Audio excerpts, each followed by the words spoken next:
Hi, this is Michelle Nyong'o from Stride Wellness. Thank you for listening to my podcast.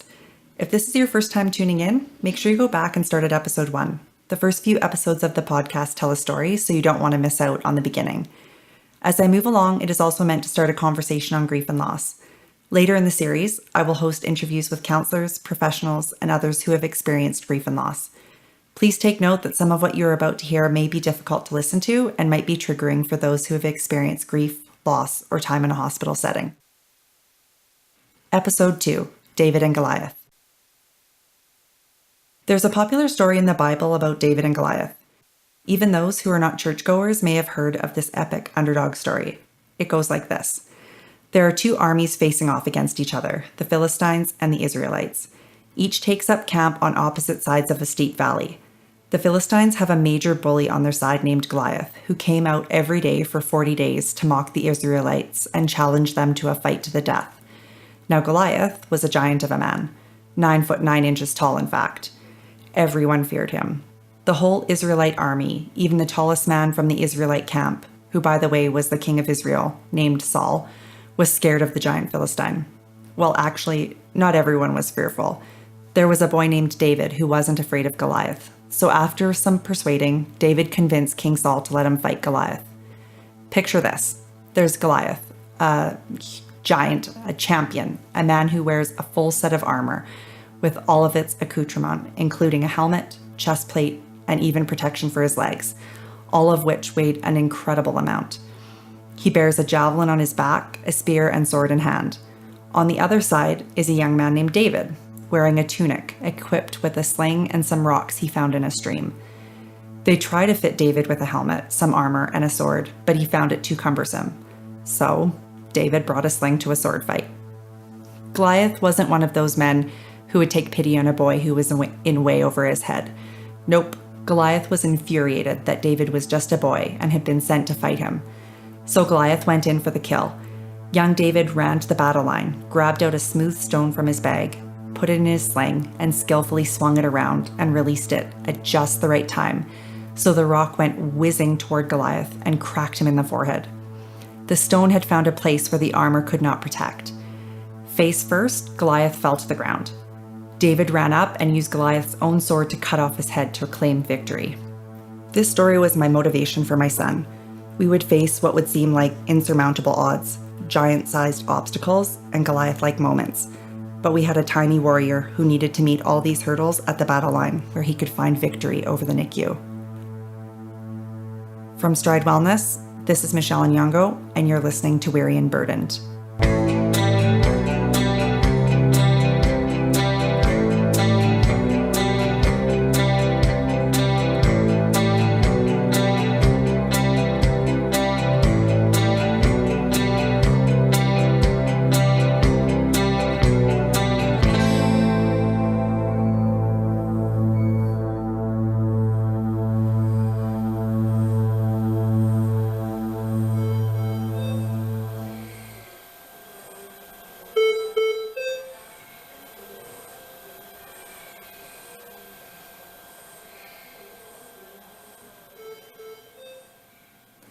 Something that you might be surprised to learn is that my husband Ruben and I were not quick to name our boys.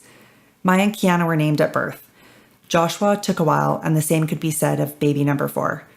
To be fair, we didn't know whether we were having a boy or a girl ahead of time, and we also thought we would have way more time to come to an agreement. So after he was born, he remained baby Nyong'o in bed for quite a while. Following many days of discussion, we named him David, after David and Goliath. We knew he had a big battle that God was going to help him win.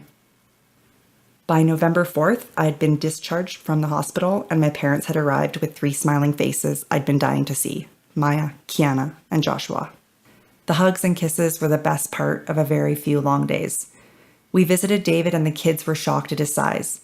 Josh wanted David to come home with us. All of the kids were excited to see him and evidently had already fallen in love with their new brother. Having all the kids in the same room warmed my heart. Yet, there were trials in those days. We juggled getting the kids in to see their brother with finding time for parent-only visits with David. Our 3 older children spent an inordinate amount of time on couches in the family lounge outside the NICU. We did our best with an impossible situation. When you become a parent, there's no handbook. Everything is trial and error, learning from others and doing your best. On a good day, parenting is hard. There's no preparation for parenting through trauma. I don't know if we made parenting mistakes during those days.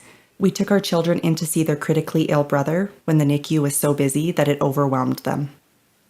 There were times when we were visibly nervous, which made the kids upset. We cried in the family lounge in front of our kids and strangers. Cry might be a euphemism for falling apart. Our sadness was met with the knowing eyes of other NICU families, and it made me realize we weren't the first, nor would we be the last to buckle under the ceaseless pressure. One day before shift change, this pressure became overwhelming.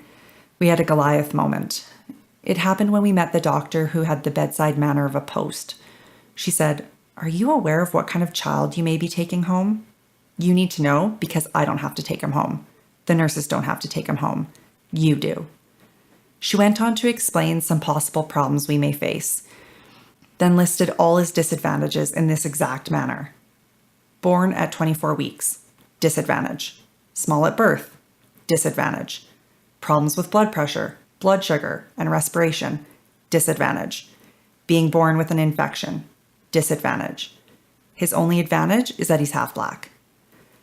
I wanted to laugh at her measly advantage. Instead, I cried. Ruben and I escaped for a snack. I said, "That's the only advantage? She doesn't know us. She doesn't know our family and how we can get through this. She doesn't know how we believe in a God who performs miracles." Ruben said he was thinking the same thing. We have made our decisions. We aren't going to just call it quits. She needs to do her job and let God do his. On November 6th, we were confronted with another Goliath in our story. The distance of our hometown from the hospital. Logistically, we could only have one parent living near the hospital as the kids were in school and Ruben was working. This meant that when Ruben came to visit with the kids, we had shorter visits with David because when you have a 3-year-old boy accompanying you into the NICU, he can only remain quiet for so long. It also meant that we visited David separately a lot, and it meant goodbyes. On this day, I said my goodbyes, which started out well until I began to cry. Maya and Kiana then followed suit. I think I kissed and hugged my kids more that weekend than in their entire lives up to that point. That's sad. I promised myself I was going to hug and kiss them way more. It's so worth it. Saying goodbye to Ruben was equally as hard. I cannot imagine how excruciating it was for him to leave us behind. Having one of the sickest babies in a place for sick babies is tough as it is, but to be so far away must have been torture. I felt truly blessed to be the one who got to stay and watch our son grow. It was hard though too, and it had its drawbacks. I often felt alone. I would walk to and from the hospital in the rain by myself. I'd have most of my meals by myself. My lodging was quite dreary. I also felt scared that things would take a nosedive, that the other shoe would drop. You never fully get used to the machines and the repetitive sounds they make. You feel bizarre looking at a flashing and beeping screen, just willing the number to go up or down, pleading with your eyes as if you have some control over it. I also felt guilty that I got to stay at the hospital when my husband was only getting updates by phone. Guilty that my other 3 kids were at home without their mom. Yet, I think if you knew me during that time, you wouldn't have described me in any of those ways. I think you would have said I was hopeful. Sometimes guardedly so, but optimistic nonetheless. At least that's what stood out to me when I read back through my journal. There were a lot of Goliath-like moments during our stay, but I had my David, and he was going to prevail. Written and narrated by me, Michelle Nyong'o. Music by The Wristband. All post-production work done by Waxwing Productions. Cover image designed by Danielle McCrae.